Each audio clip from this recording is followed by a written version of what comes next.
Hello again, everyone. This is Perfect Tips for Perfect Success. And this is Deidre Isaacs Haylock again with you. I'm joined with a local designer.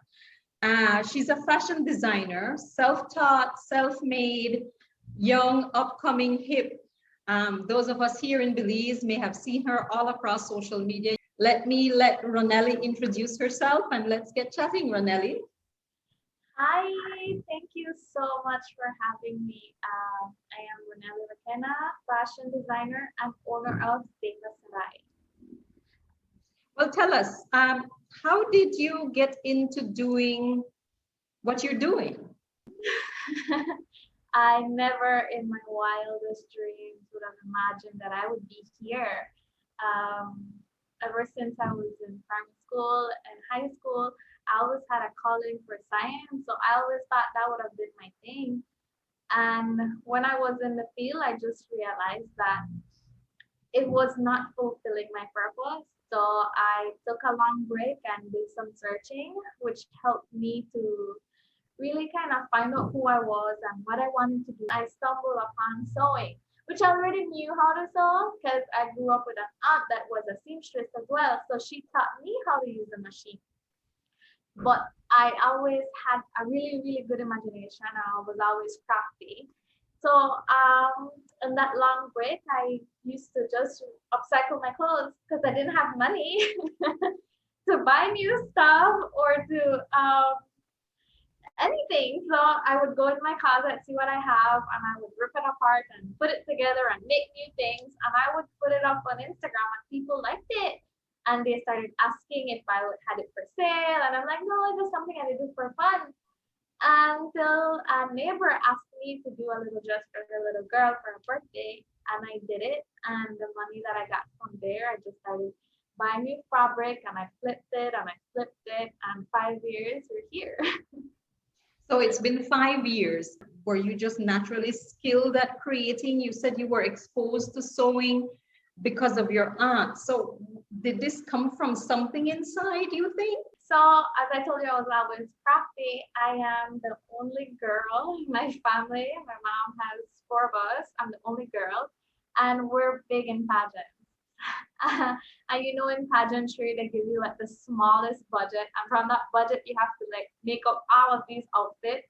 Well, we would make our own stuff. So we would stretch that money until the last cent. So most of the outfits I wore on the pageants or because I used to like dancing too. So like the costumes and stuff, we would upcycle a lot. And so our cost was very low because we were very creative. And I think from then that just stayed with me. It is stressful sometimes being your own boss because I always said I didn't want to do an 8 to 5, but literally being a boss, you work every day. Whole day, you work more hours than you'd work for someone else. But I wouldn't want to have it any other way. You said it's stressful being your own boss. Did the stress include the fact that there's really no industry here for this? No, not at all. That never did cross my mind. I always feel like we're blessed being in Belize, though a lot of people would say that there's not much opportunity here. But I see the upside of that, as in you make the opportunity and then you grab it and you run away with it because you make your own doors, you make your own path, and you make it whatever you want to be, and you make a culture for it, and then people will come to you and they'll gravitate to your passion and just the newness of having that thing they would go out for right here in the comforts of Belize. When I say stress, it doesn't mean that I ever hit like an end or any obstacles, but stress as in I'm my biggest competition, so I'm always trying to outdo myself. So you were exposed to sewing because you had an aunt who did that. Was your family supportive of the career path that you chose in the end? So before I resigned, I called my mom. I'm like, Mom, I'm really not happy with the place I'm right now. Like, I am stressful. The money is really good, but I think I need a break. Can I come back home? please, can I please come back home? Because I was living in the city at the time. And she laughed. He's like, you don't even have to ask. You could come. It's okay. We'll figure it out. So tell me, you had the support, you had the talent, you had the love for it. How did you make your own opportunities? The first 2 years was kind of slow because I was just doing it on my own. I was all on my own. I wasn't asking questions. I was frustrated sometimes because I knew the quality of stuff I was giving, but I wasn't getting it in return, as in the financial aspect of it. I knew something was wrong, but I couldn't put a finger on it. I made some friends. A really good friend of mine, Rebecca. I started working with her, and then is when I really got an insight of the business aspect of it and how it's really supposed to work. And I'm like, okay, so this is how it works. So that means I could actually do this for a living and be doing good money out of it. And then I stumbled upon Beltrade, which gave me the huge opportunity of being a part of the female entrepreneurship program. With that program, they completely dissect your business and bring it back together even better than how it was before.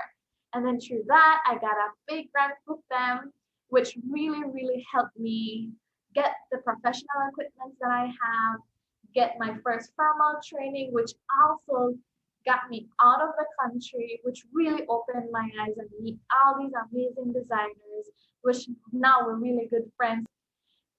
I think getting yourself out there and meeting people with like minds and that passion for where you have, that even if it's just with fashion, but they all have been in the position that you are at some point in time. So they all had to have advice. And I think the biggest thing for me was actually getting myself out there. That it's in Belize, it's kind of hard sourcing materials. And we've recently been through a very difficult time with COVID and everything. What was that like for you? It really challenged me, but in a positive way. To be honest, I have nothing negative to say about the whole pandemic and the shutdown. Yes, we were down for 4 months, but in that 4 months, it gave me the time to really think through about what I've learned from the FET program with Beltrade and the new knowledge that I got from the training in Mexico. So I got to practice that and really think about where I wanted the business to go next. And now that I thought about where I want the business to go, okay, how to get the materials now? Because orders are started to come in, but I did not have anything to do it with, because having stock takes a lot of investment. Having that stock of material here, and at the time I was not in a position to do any of that. So it really, really made me do my homework. I started asking a bunch of questions again. Luckily, I'm friends with really good people, and they helped me out. And now we have a shipping company ordering and bringing all our stuff in from the States. And we have the suppliers in Guatemala, which thank God that I've been really good, a good client to them, that they have really found ways to accommodate me and make sure the stuff comes from Mexico or from Guatemala or Flores to the border. When you see a bride in your dress, or a pageant queen or contestant in one of your dresses, or just one of your clients dressed up in your formal wear, what is that feeling? It's like I'm speechless. Sometimes I'm surprised. Some of the brides, I always laugh that when I see them in the dresses, I'm like, oh my God, wow. Like, I'm taken back all the time, and the feeling doesn't get old. And I'm like, oh, I actually made that. Have you ever thought about being picked up by a label or stepping into a bigger pond, leaving Belize and stepping into a bigger pond and see just where you could take this? I'm asked that all the time. If the opportunity was to present itself, I would, I can't jump on it immediately because I have a team. They have sacrificed as much as I have sacrificed to be where we are today. So completely leave the country? No. Part-time? Maybe. But I always believe that we have all the opportunities here. We just have to make it and make the path for it. And if we dwell on the idea of going international or making it big, I feel like that will hinder us from appreciating of what we have now. If you had to advise somebody who's trying to go down the non-traditional path to career building and to life and livelihood, what would you tell them from your experience? What is your big learn that you would share with them? Go for it. Go for it. There's nothing more fulfilling than finding your purpose. Finding that one thing you're really good at and just going for it. And just surround yourself with positive people. People that will uplift you, people that would advise you, people that are going to be your mentors, or just that person that will hear you rant and not say anything. Everything will fall into place once you put in the work. Pronounce for me the name of your line. Zeva Sarai. Zeva Sarai. Yeah. Am I right? Yeah. So I'm a science major and I used to love watching NCIS, and one of the characters' name is Ziva. I love the name. I love it. And I always say I'm gonna call my daughter Ziva. And I always like my mother's middle name, which is Sarai, which means little princess. Well, you say Sarai means little princess. So you do dress up women and girls to look like princesses. There's a touch of that sophistication in it. It is everything. It embodies everything that we do here, and it can become anything. It doesn't have to be just the dresses. It could be anything. How do you make yourself stand out? Besides me. Let's set the business apart. Our eye for detail.